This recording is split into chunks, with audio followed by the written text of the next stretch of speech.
इसको लेकर के भूचाल आ गया हर जगह। अमेरिका का सुपरफास्ट राक्षस कहा जाने वाला B-1 लैंसर बॉम्बर अब भारत आ रहा है, लेकिन सबसे बड़ी बात यह है कि इसके साथ एक मेगा अपडेट भी जुड़ी है। भारत को इसे खरीदने या लीज पर लेने का ऑप्शन मिलने वाला है। ये कोई तरीका नहीं है, मगर हिंदुस्तान बाज नहीं आता है। भारत की ताकत कई गुना बढ़ जाएगी। अब खबरें ये हैं कि पाकिस्तान के खिलाफ इस्तेमाल करने के लिए भारत ने $1 बिलियन की जो मेगा डिफेंस डील की है एचएएल और अमेरिका की जीई के बीच हुई है, और ये है 113 पावरफुल जो F404 इंजन के लिए जो तेजस LCM-1 फ्लीट को पावरफुल बनाने के लिए काम आने वाली है। हथियार तो वो बेच रहे हैं इंडिया को कि उनको सप्लाई करें। जम्मू कश्मीर के केरन सेक्टर में 2 आतंकी ढेर कर दिए गए हैं। सुरक्षा बलों का यह सर्च ऑपरेशन फिलहाल इस पूरे इलाके में जारी है। अमेरिका ने बिलाखिर भारत को वही टेक्नोलॉजी दे दी है। पाकिस्तान और चीन के लिए एक नया चैलेंज बन गया है। अमेरिका का B-1 लैंसर बॉम्बर जो पहली बार भारतीय धरती पर उड़ान भरेगा। एक एनवायरनमेंट बिल्ड करना चाहते हैं कि लैंड एयर सी जो है वो जॉइंटली ऑपरेट करें, इंटीग्रेशन हो, प्लानिंग हो। पाकिस्तानी आजकल यूनाइटेड अरब अमारात में जब जाने के लिए अप्लाई करते हैं 99% से ज्यादा वीजे रिजेक्ट हो रहे हैं। तो इंडिया समझता है कि आइंदा जंग को लंबा करने के लिए जो अटैक है वो तमाम आर्म फोर्सेस को मिलकर करना चाहिए। खित्ते में ताकत के तवाज़ुन को बदल देने वाली इस खबर। जय हिंद दोस्तों, a very warm welcome to Hindustan special channel. Hindustan aeronautics limited ने शुक्रवार को अमेरिकी कंपनी जनरल इलेक्ट्रिक के साथ $1 अरब की डील कर दी है। इसके तहत जनरल इलेक्ट्रिक भारत को 113 जेट इंजन और स्पोर्ट पैकेज देगा। एचएएल ने समझौते के बारे में एक्स में पोस्ट पर जानकारी दी। कंपनी ने यह बताया है कि engine 97 mark 1A light combat aircraft Tejas fighter jet में लगाए जाएंगे। इंजन की डिलीवरी 2027 से 2032 के बीच होगी। दरअसल केंद्रीय रक्षा मंत्रालय ने एचएएल के साथ 62,370 करोड़ रुपए की डील की थी। इसके तहत एचएएल भारतीय वायुसेना के लिए 97 LCA तेजस मार्क 1A लड़ाकू विमान बनाएगा।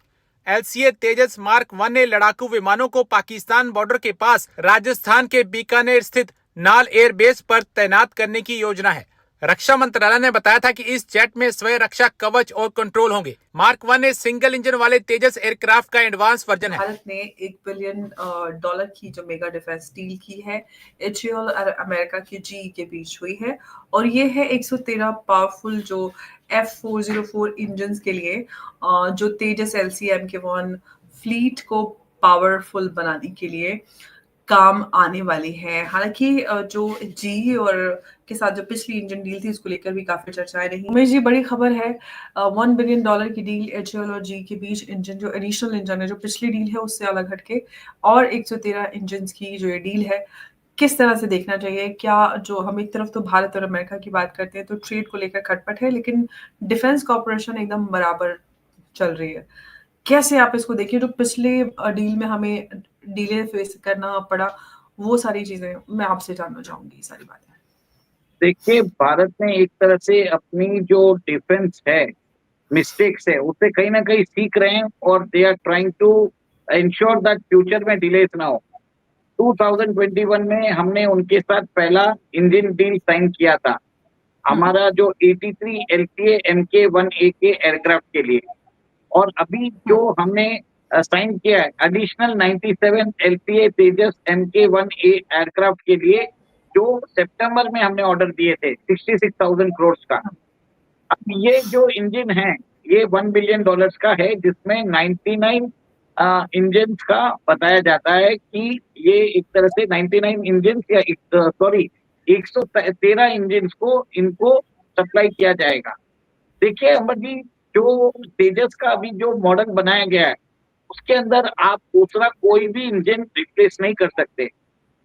इसी के लिए अमेरिका ने इसका फायदा उठाया और अमेरिका ने हमसे एक तरह से जो कमिटमेंट मांगा था कि हम दूसरा एयरक्राफ्ट नहीं लेंगे, we started buying 2 different aircraft from Rafale. तो कहीं ना कहीं वो एक्सपेक्ट कर रहे थे कि हम उनका F-22 रैप्टर लेंगे या F-35 के जो लाइटनिंग जो उनका 5th जनरेशन है वो लेंगे।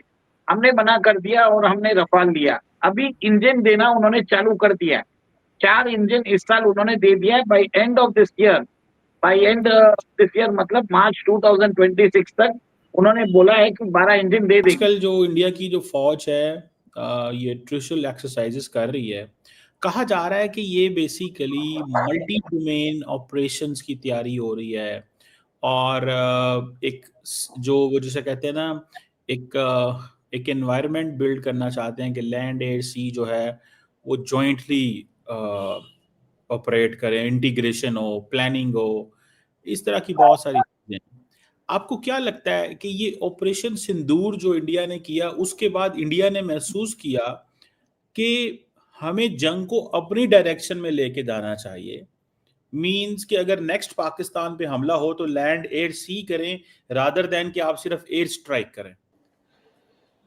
गुड क्वेश्चन जीमा साहब। अगर मैं इसको कंसेप्चुअली ले जाऊं इस चीज को कि लड़ाई को कैसे ऑर्केस्ट्रेट किया जाता है और क्या क्या डोमेन्स में लड़ाई लड़ी जाती है, तो हमने डिफरेंट जो अभी हाल ही में जो वॉर्स हुई हैं उसमें हमने डायमेंशंस देखे हैं कि क्या क्या डायमेंशन लड़ाई के इस्तेमाल हुए हैं। फॉर एग्जांपल अगर मैं आपको यूक्रेन और रशिया की वॉर जो चल रही है उसमें नेवल से भी ब्लॉकेड का एक प्लान था शुरू में। आप जानते हैं कि ओडेसा की तरफ ब्लॉकेड हुआ था, ब्लैक सी की तरफ, और फिर एयरलैंड बैटल तो आपका चल ही रहा था। इस प्रीडोमिनेंस हमने देखी कि रशिया ने शुरू में एयर पावर इस्तेमाल नहीं किया था और अपना एक मिसाइल्स को इस्तेमाल किया था ज़्यादा और ड्रोन्स को इस्तेमाल किया था। फिर हमने देखा कि यूक्रेन ने भी बहुत अच्छे तरीके से अपने ड्रोन्स को इस्तेमाल किया रशिया के अगेंस्ट और काफ़ी नुकसान उनके एयरक्राफ्ट्स को ग्राउंड पे भी एक्चुअली पहुंचाया। So dimension of war actually बदल रही है और ये इसको सिंदूर के साथ इसका रिलेशन कुछ नहीं है। मैं आपको बताऊं, अगर आप एक लड़ाई की अगर हालत में हम जब बात करते हैं कॉम्प्रिहेंसिव मिलिट्री पावर की, तो कॉम्प्रिहेंसिव मिलिट्री पावर क्या होती है? और it is the dimension of your military strength of your army, air force and navy. और इसीलिए आप अपने आर्मी, एयरफोर्स और नेवी के ऊपर इतना पैसा खर्च करते हैं, तो वो आप फालतू में तो खर्च नहीं करते हैं। आप चाहते हैं कि उनकी एक उसको यूज किया जाए एक लड़ाई के माहौल में। अब आपका मेन क्वेश्चन है, बड़ा इंटरेस्टिंग है कि